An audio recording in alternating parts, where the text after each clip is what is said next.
સુરતી લાલાઓનો ગુસ્સો હવે સાતમા આસમાને છે। સુરત શહેરમાં પાણી ભરાતા લોકો રસ્તા પર ઉતર્યા છે।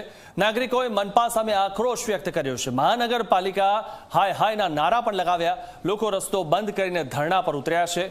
શુભમ ભાર્ગવ આવાસના પરિસરમાં પાણી ભરાયા અને વારંવારની સમસ્યાથી લોકોની ધીરજ હવે ખૂટી પડી છે। થોડા જ વરસાદમાં ઘૂંટણસમા પાણી ભરાતા હોવાનો પણ લોકો આરોપ કરી રહ્યા છે। અનેક વખત રજૂઆતો કરી હોવા છતાં પણ નિકાલ નથી આવતો। ત્યારે હવે લોકો કંટાળી ગયા છે, કારણ કે વાતે વાતે કેટલી રજૂઆત કરે, કારણ કે સુરત મહાનગરપાલિકા છે તે તેમની વાત કાને ધરતું નથી અને કોઈ કામ પણ કરતું નથી। માત્ર ટેક્સ ઉઘરાવે છે અને ટેક્સના પૈસા આ રીતે પાણીમાં જાય છે। થોડો ઘણો વરસાદ પડે છતાં પણ લોકોને પાણીમાં રહેવાનો વારો આવતો હોય છે। તો સુરતમાં હવે લોકો છે તે આક્રોશિત થઈ ઉઠ્યા છે અને સુરત મહાનગરપાલિકા સામે આક્રોશ ઠાલવી રહ્યા છે।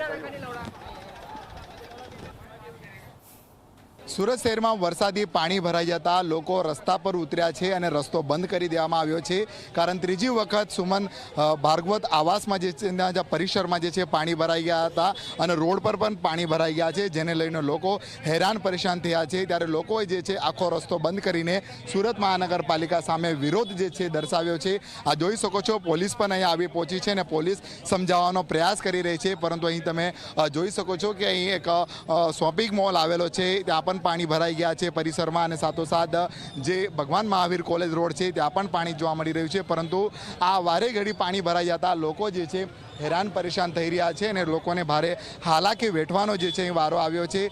बताइए क्या परेशानी? अभी बस देख रहे हो इतना पानी भरा हुआ है। एक हफ्ते बाद पहले 7 तारीख को मैंने 1 तारीख को ओपनिंग करी है सैलून की, और उसके बाद 7 तारीख से पानी भरा था। 4 दिन पानी भरा था, पूरे शॉप में पानी भर गया। और आज भी फिर कैसे करके 10-15 दिन में ये सब सारी चीज़ें ठीक हुई। तो अभी 2 दिन पहले भी इधर पूरा पानी भरा हुआ था। एसएमसी वालों को मैंने खुद ने बहुत बार कंप्लेन करी, और आज भी सुबह उठ के बस यही न्यूज़ मिली कि शॉप में पानी चला गया है।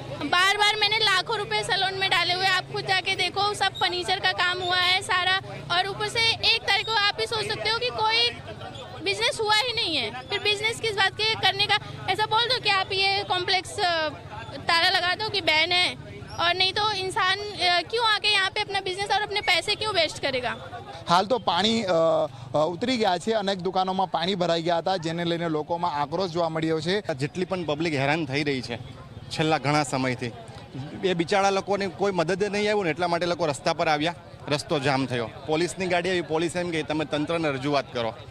લોકોએ અસંખ્ય કમ્પ્લેન્ટો કરી છે, તો પોલીસ એવું કહે છે કે ભાઈ તંત્રને રજૂઆત કરો, રાઈટ અધિકારીને તમારે રજૂઆત કરવી જોઈએ।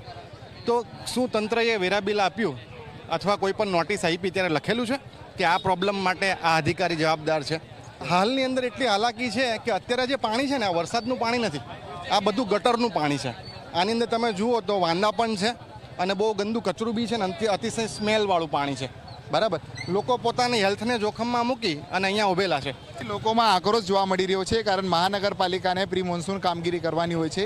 ડ્રેનેજ જે વરસાદી પાણીના નિકાલ માટેની ચેમ્બરો છે એ સફાઈ કરવાની હોય છે, પરંતુ આ ચેમ્બર તમે જોઈ શકો છો વરસાદી પાણીના નિકાલ માટે છે, પરંતુ અહીં પાણીનું નિકાલ થઈ શકતું નથી। આ સુમન આવાસના જે મુખ્ય દ્વાર છે ત્યાં પણ પાણી જ પાણી જોવા મળી રહ્યું છે। આવતા જતા લોકો જે છે એ લોકોને હેરાનગતિ થઈ રહી છે, તેને લઈને લોકો અને આ કોમ્પ્લેક્સના દુકાનદારો રસ્તા પર ઉતરી આવ્યા છે અને પાલિકા સામે ભારે આક્રોશ વ્યક્ત કરી રહ્યા છે। પાલિકાના અધિકારીઓ પણ આવતા હોય છે અને માત્ર ને માત્ર દાવા કરતા હોય છે કે કામ થઈ જશે, પરંતુ કામ થતું નથી। લોકોને ફરી હેરાનગતિ થતી હોય છે। ખાડીપોરની પરિસ્થિતિમાં લોકોના ઘરના માલ સામાનને ભારે નુકસાન થયું છે, દુકાનોમાં નુકસાન થયું છે। ત્યારે લોકો હવે ભયભીત છે અને પાલિકા માત્ર દાવા કરે છે કે ફરી આવી પરિસ્થિતિ ન સર્જાય। પાલિકાએ આવો પ્લાન તૈયાર કર્યો છે, પરંતુ થોડાક જ વરસાદમાં શહેરના અલગ અલગ વિસ્તારમાં પાણી ભરાયા અને આ વેસુ વિસ્તારમાં બી પાણી ભરાઈ જતા લોકોને રોડ પર ઉતરવાનો વારો આવ્યો અને મહાનગરપાલિકા સામે ભારે આક્રોશ વ્યક્ત કરવાની પરિસ્થિતિ સર્જાઈ, માત્ર ને માત્ર સુરત મહાનગરપાલિકાની આ નબળી પ્રી મોન્સૂન કામગીરી લીધે। कैमरामैन विजय बैसानी साथ प्रशांत डिवरे, जे मीडिया, सूरत।